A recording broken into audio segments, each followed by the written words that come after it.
Well, 2024 may be the year of the foldable phones.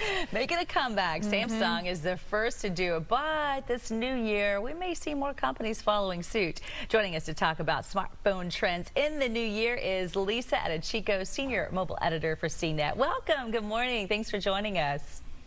Of course. Thank you for having me. Okay, so let's talk about what's going on with this. I'm dying to see what people are thinking about Samsung's foldable phone, and also if you think iPhone may come out with one.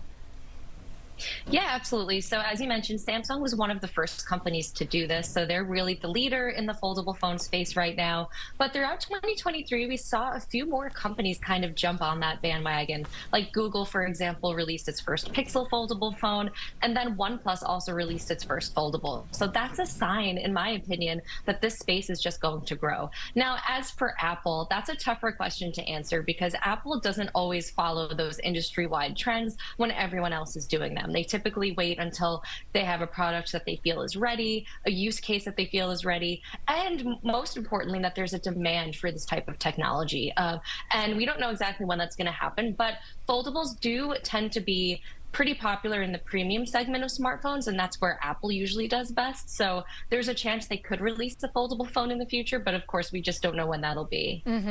Well, how do you think we're going to see smartphones evolve this year? Will there be, like, say, more AI features?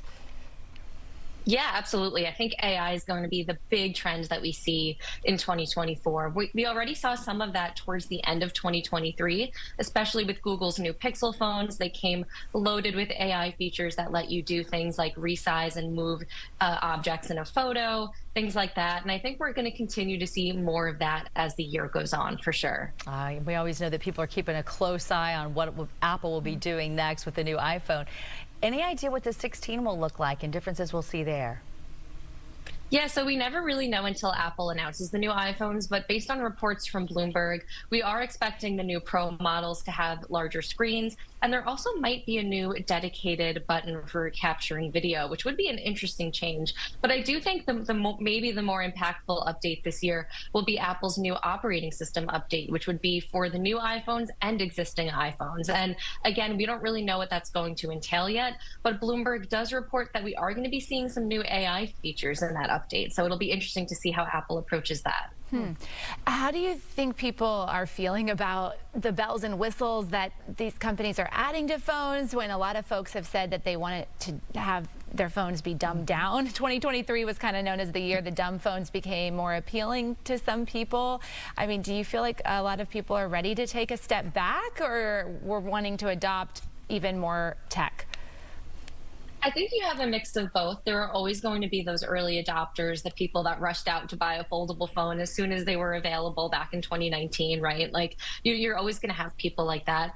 But I do think part of the innovation that these companies come out with when they do get something right is making the tech easier to use. So I think those, the cutting edge technology and the ease of use doesn't always have to be separate. I think when these companies get it right, they're one and the same. It's new and exciting and different, but it's also easy to use. So that's what I'm hoping to see in 2024.